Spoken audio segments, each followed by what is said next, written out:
Dear students, in our previous lectures we have discussed about bioaccumulation and biomagnification. पिछले lectures में हमने बायोअक्यूमुलेशन और biomagnification के बारे में जाना था। आज हम causes and effects of biomagnification पर डिस्कस करेंगे। My self doctor Fatima Sultana, associate professor in department of zoology, JDB government girls college Kota. Now, as we know that biomagnification, it is defined as the rise or increase in the contaminated substances caused by the intoxicating environment. पर्यावरण में जो toxics जो हैं release होते हैं, चाहे industry से या पेस्टिसाइड्स और फर्टिलाइजर्स जो क्रॉप्स में यूज़ होते हैं, खेती बाड़ी में जो यूज़ होते हैं पेस्टिसाइड्स, उनके वजह से या किसी भी कारण से जो है जो टॉक्सिक्स जो है पर्यावरण में पहुंचते हैं, उनके कंटैमिनेशन के राइज होने पर यानी इंक्रीज होने पर उसको हम बायोमैग्निफिकेशन कहते हैं। And the contaminants might be heavy metals such as mercury, arsenic and pesticides such as polychlorinated biphenyls and DDT. ये जो कंटैमिनेंट्स हैं हैवी मेटल्स के तौर पर मर्करी, आर्सेनिक और पेस्टिसाइड्स जैसे पॉलीक्लोरिनेटेड बाइफिनाइल्स और डीडीटी के तौर पर जो है ये पर्यावरण में पहुंच सकते हैं। और बायोमैग्निफिकेशन में क्या होता है, अक्रॉस द ट्रॉफिक लेवल यानी एक ट्रॉफिक लेवल से दूसरे ट्रॉफिक लेवल में इसका टॉक्सिक लेवल जो है वो बढ़ता चला जाता है। और जो लास्ट जो ट्रॉफिक लेवल है उसमें सबसे अधिक मात्रा में जो है वो कंटैमिनेंट्स पहुंच जाते हैं। जैसे कि आप इस चित्र में देख सकते हैं, जो प्लैंकटन्स हैं उसके अंदर जो पीपीएम के तौर पे पार्ट्स पर मिलियन जो टॉक्सिक्स हैं जो इकट्ठे हो रहे हैं, आप नेक्स्ट ट्रॉफिक लेवल में देखेंगे तो वो थोड़ा सा डबल हो जाएगा। उसके बाद जो स्मॉल फिशेस, जो छोटी फिशेस उसको खा रहे हैं और वो टॉक्सिक्स उनके शरीर में पहुंच रहा है, उनको फिर थोड़े लार्ज फिशेस जो खा रहे हैं उनके अंदर वो टॉक्सिक्स इकट्ठे हो रहे हैं। नेक्स्ट, इस लार्ज फिश को अगर ह्यूमन बीन कंज्यूम करता है तो ह्यूमन बीन में सबसे अधिक कंटैमिनेशन जो है वो पहुंच जाता है। तो अक्रॉस द ट्रॉफिक लेवल हम क्या देखते हैं, बायोमैग्निफिकेशन यानी जो केमिकल्स हैं, जो टॉक्सिक्स हैं, वो मल्टीप्लाई होकर के लास्ट ट्रॉफिक लेवल में सबसे अधिक मात्रा में पहुंच जाते हैं।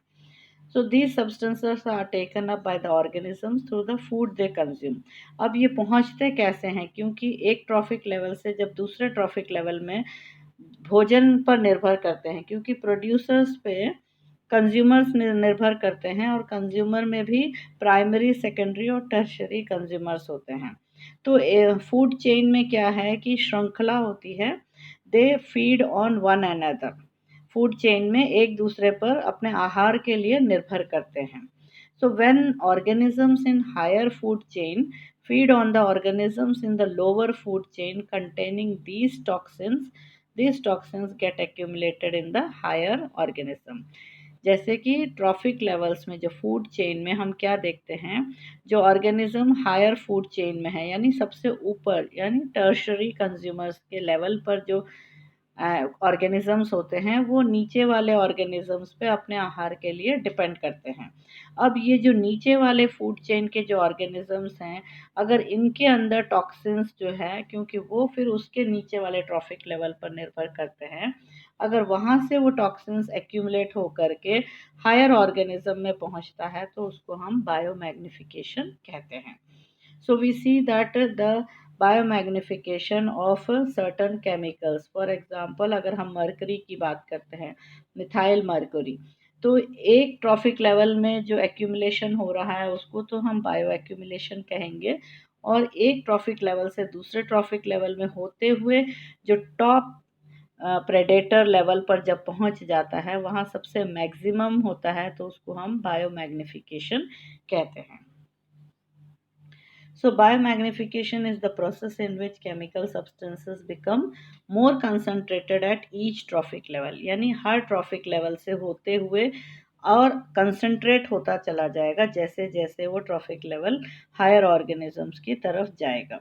और बायो एक्यूमुलेशन क्या है, it is the chemical substance in the tissue of a single organism. एक ही ट्रॉफिक लेवल में जो ऑर्गेनिज्म है उसके टिश्यूज में जितना एक्यूमुलेट होता है केमिकल, उसको हम बायो एक्यूमुलेशन कहते हैं। और जबकि बायो मैग्निफिकेशन जो है organisms at higher trophic levels एक ट्रॉफिक लेवल से दूसरे ट्रॉफिक लेवल यानी अक्रॉस द ट्रॉफिक लेवल जो पहुंचता है उसको तो हम बायोमैग्निफिकेशन कहते हैं। अब क्योंकि अपना फूड जो है उसके ऊपर निर्भर करते हैं, तो जो हायर ट्रॉफिक लेवल के एनिमल्स हैं ज़्यादा कंज्यूम करते हैं बायोमास को मीट करने के लिए, यानी अपना भोजन पूरा पर्याप्त मात्रा में खाने के लिए वो अधिक भोजन पर निर्भर करते हैं। और आप सब जानते हैं कि energy level from one trophic level to other trophic level, it is only passed on only 10%, यानी एक ट्रॉफिक लेवल से जब दूसरे ट्रॉफिक लेवल पर एनर्जी ट्रांसफ़र होता है तो सिर्फ 10% ही पहुंचता है। Because we know that producers are the only living organisms which can produce their own food, consuming or you trapping the energy from the sunlight in the presence of carbon dioxide and water in the with the help of the chlorophyll which is present in them। जो green pigment chlorophyll है उसकी सहायता से जो photosynthesis की प्रक्रिया है उससे वो एनर्जी को ट्रैप करते हैं। अब जितनी एनर्जी उन्होंने ट्रैप की उसका सिर्फ 10% अगले ट्रॉफिक लेवल पे जाता है, और फिर उस ट्रैफिक लेवल से फिर अगले में जो है सिर्फ 10% जाता। So we see that the energy is decreasing. अब उस एनर्जी को पूरा करने के लिए जो हायर ट्रॉफिक लेवल के जो जंतु हैं वो अधिक मात्रा में यानी अधिक बायोमास को कंज्यूम करते हैं, ताकि वो अपने एनर्जी लेवल को, एनर्जी डिमांड को जो है वो पूरा कर सकें। तो ऐसे करने के वजह से क्या होता है कि जो हायर ऑर्गेनिजम्स हैं वो ज़्यादा खा रहे हैं और ज़्यादा नीचे लोअर जो टॉक्सिक्स जो है लोअर एनिमल्स के वो ज़्यादा उनके अंदर पहुंच रहा है। So what we see that higher order consumers will experience increased contamination from a chemical substance. Now, biomagnification, we all know that it is the increase in concentration of a pollutant that occurs in a food chain। Food chain के अंदर जो concentration बढ़ रहा है, जैसे कि इसमें आप देख सकते हैं फाइटोप्लैंक्टन, तो वो है प्रोड्यूसर लेवल। तो इंडस्ट्रीज से और व्हीकल्स या किसी भी पोल्यूशन के वजह से जो टॉक्सिक्स पहुँचे हैं पानी के अंदर, उसमें फाइटोप्लैंक्टन्स के अंदर वो थोड़ा थोड़ा ट्रेस मटेरियल के तौर पर पहुंच चुका है। अब उस फाइटोप्लैंक्टन्स को कंज्यूम कर रहे हैं जू प्लैंक्टन्स, और जू प्लैंक्टन्स के ऊपर फीड कर रहे हैं स्मॉल फिश पे large fish and then more larger fish. तो ultimately what we see that the toxic level is rising across the trophic levels, and it reaches to the maximum in the larger mammals, that is the higher organisms at the higher trophic level. Now they depend on the persistence, that is the chemicals which can't be broken down by the environmental processes. Bioenergetics in the food chain, low rate of internal degradation or excretion of the substance, often due to water insolubility। Now ये जो concentration है बढ़ने के क्या कारण है, जो pollutant है उसका कंसंट्रेशन क्यों बढ़ रहा है? एक तो है कि वो परसिस्टेंस होगा, यानी वो ब्रेक नहीं हो सकता, पर्यावरण में नेचुरली जो है वो ब्रेक नहीं हो सकता। और जो एनर्जी लेवल जो मैंने आपको अभी पिछले स्लाइड में समझाया था, उसको पूरा करने के लिए हायर ऑर्गेनिजम्स लोअर ऑर्गेनिजम्स के ऊपर ज़्यादा फीड करते हैं, that is they consume larger biomass, and in doing so they are consuming more toxic levels। Therefore the concentration of toxics are becoming higher and higher from one trophic level to the other trophic level, and it reaches at the maximum when it is at the end of the trophic level। दूसरा third ये है कि वो उनके खुद के अंदर जो इंटरनल डिग्रेडेशन है वो उसका रेट लो होता है, that is it they are not able to excrete that toxics।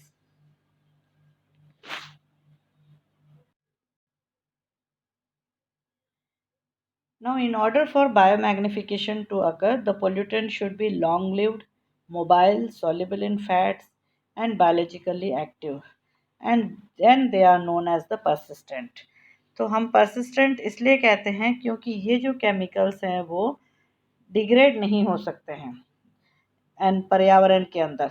और जैसे मान लीजिए कि कई साल पहले, जैसे फॉर एग्जांपल पहले चित्र के अंदर 1970s में जो है ये केमिकल्स जो है वो रिलीज हुए हैं फैक्ट्रीज के द्वारा, और सारे जितने भी पोल्यूटेंट्स हैं टॉक्सिक्स के तौर पर लैंड और वाटर में डिसॉल्व हो गए हैं।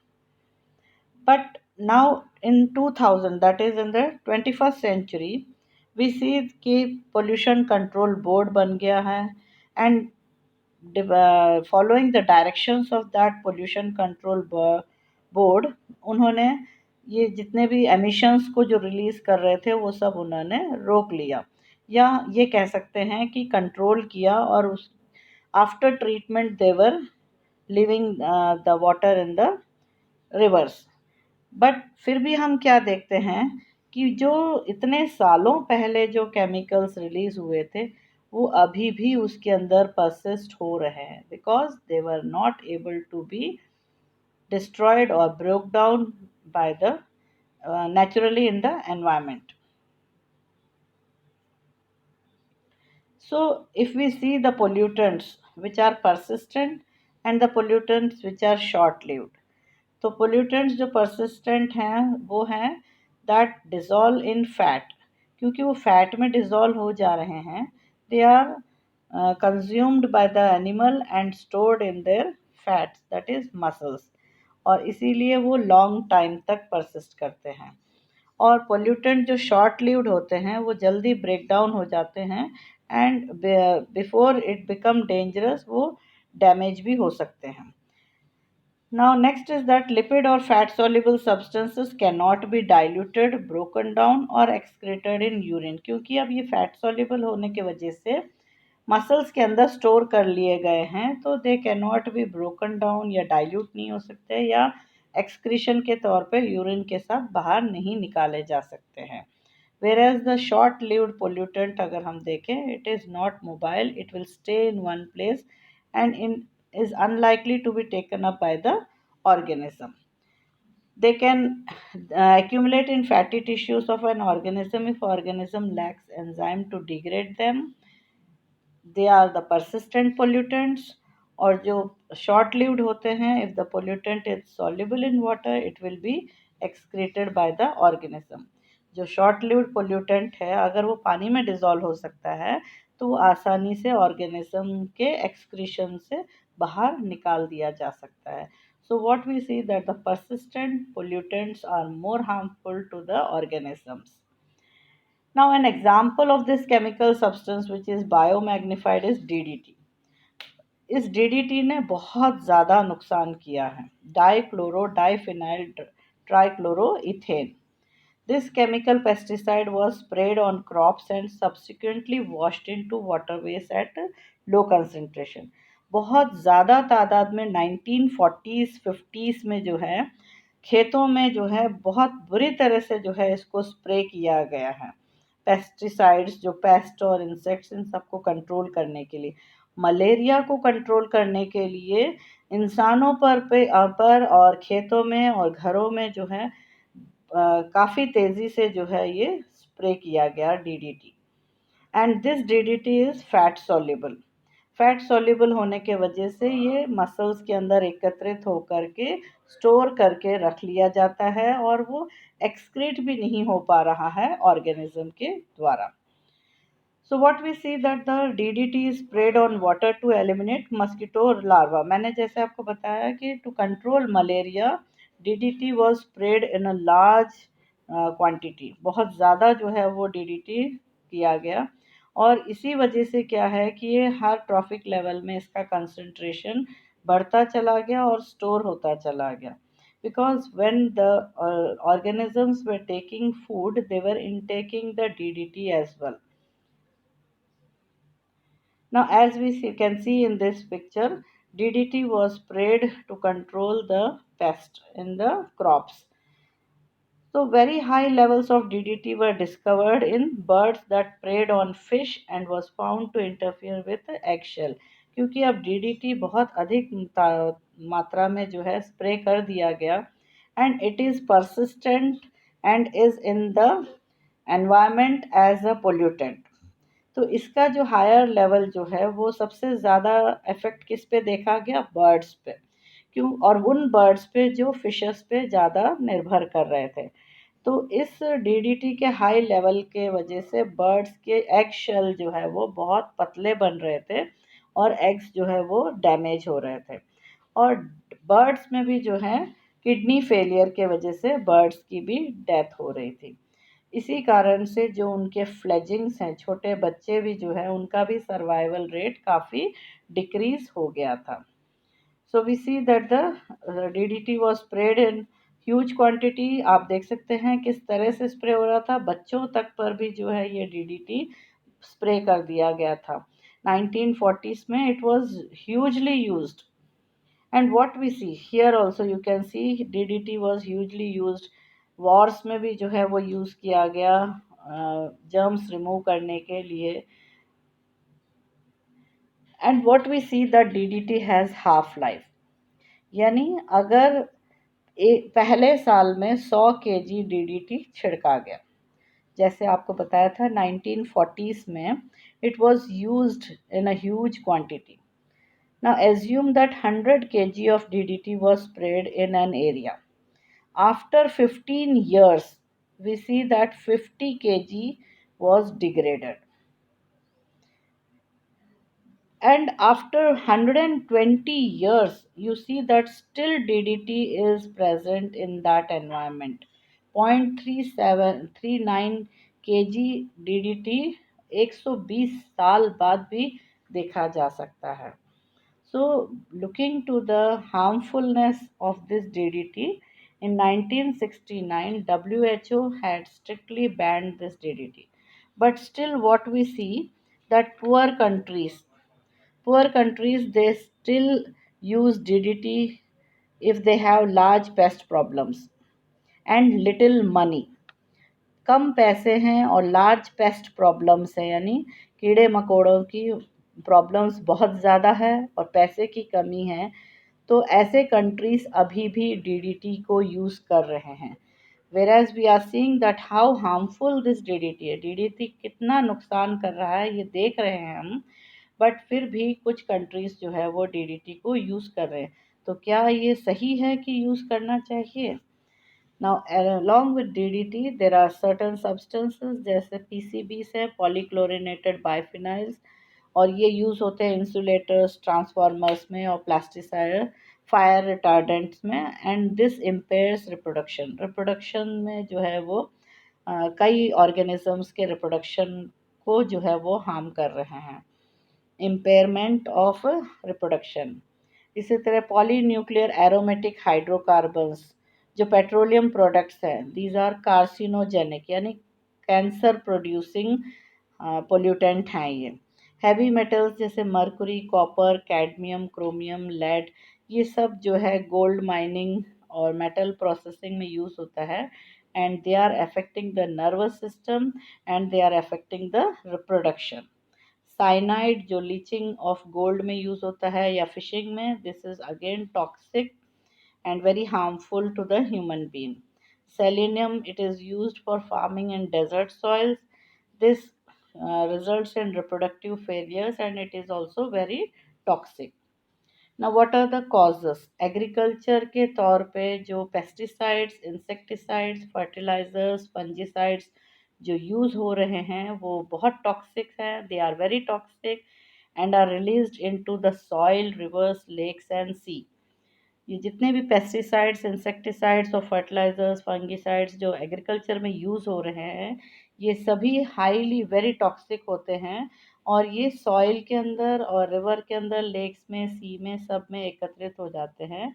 और जो substances like heavy metals like mercury, arsenic, copper, lead and cadmium, they are very harmful and they cause health issues in aquatic organisms and human being.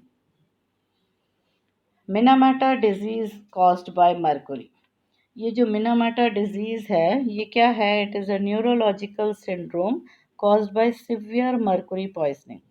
Mercury जो है वो सिर्फ ट्रेस अमाउंट में प्रेजेंट रहता है वाटर के अंदर, but because of the various pollutants The concentration of mercury is being increased, and due to biomagnification, it is been accumulating in the top level trophic level, और वहाँ top traffic level पर human being है।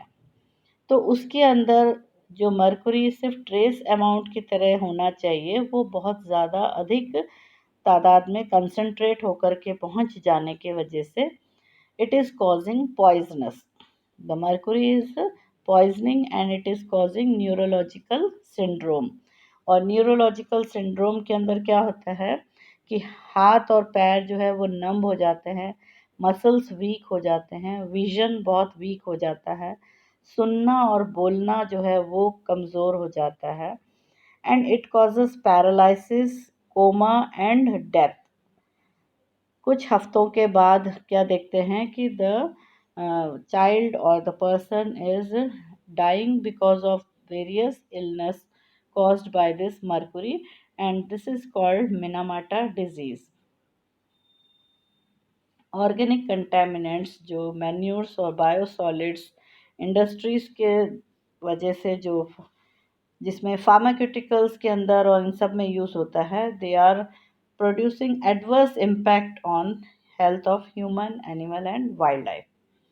इसी तरह से जो industrial activities हैं, they are also releasing toxic substances into the soil, lakes, oceans, and these gases emissions are polluting the environment, which enters into the food chain, leading to biomagnification. Mining activities की वजह से ocean के अंदर सारे जो extracts हैं, zinc, aluminium, cobalt, silver, gold, ये सब जो है टॉक्सिक्स के तौर पे जो है वो पहुंच रहे हैं, and they are depositing in the water and destroying the ocean and the coastal regions. तो टॉक्सिसिटी जो है इनके वजह से बढ़ रही है, और जो एक्वेटिक एनिमल्स हैं वो इसको एब्जॉर्ब करते हैं, एंड दे आर सब crossing from one trophic level to the other trophic level and reaching to the higher level in the food chain. तो आप देख सकते हैं because of this various gold mines, industries और fertilisers, इन सब के वजह से सॉइल भी पोल्यूशन पोल्यूटेड हो रहा है, वाटर भी पोल्यूटेड हो रहा है, lakes and rivers, they are all being getting polluted, and the toxics are concentrating और ज़्यादा इकट्ठे होते चले जा रहे हैं।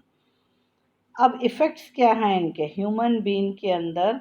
कई तरह के बीमारियां जैसे कि cancer, kidney problem, liver failure, birth defects, respiratory disorders और हार्ट डिजीजेस प्रोड्यूस कर रहे हैं। all this pollutants due to the various reasons, जैसे एसिड रेन के वजह से या इंडस्ट्रीज के वजह से क्रॉप्स के अंदर जो यूज़ हो रहे हैं, एग्रीकल्चर के उसमें यूज़ हो रहे हैं, या गोल्ड माइनिंग में या एनी माइनिंग के अंदर जो यूज़ हो रहे हैं, they are all accumulating and reaching the water. Soil से होते हुए जो है रन ऑफ वाटर के थ्रू जो है ये सारे पेस्टिसाइड्स और पोल्यूटेंट्स जो हैं ये सब पानी में एकत्रित हो जाते हैं। अब पानी में जो है वो एक्वेटिक ऑर्गेनिजम्स में ज़्यादा हार्मफुल हो जाते हैं, and they are accumulating and the biomagnification is increasing. In marine creatures, we see that these toxics are accumulating and the reproduction and development processes are affected. जो अंडे हैं सी बर्ड्स के वो बहुत पतले हो जा रहे हैं, और थिन होने के वजह से क्रश होकर के अंडे जो है वो डैमेज हो जाते हैं। Because you all know that birds incubate, अपने अंडों के ऊपर बैठते हैं वो, तो बर्ड्स के जो एग्स हैं वो इतने पतले होते हैं कि वो बर्ड खुद बैठती है इंक्यूबेशन के लिए, तो वो डैमेज हो जाते हैं। So the toxics like mercury, selenium, they are destroying the reproductive organs of aquatic creatures. Coral reefs, जो सुंदर कोरल रीफ्स हैं वो सारे डैमेज हो रहे हैं, और फूड चेन जो है वो डिस्ट्रॉय हो रहा है।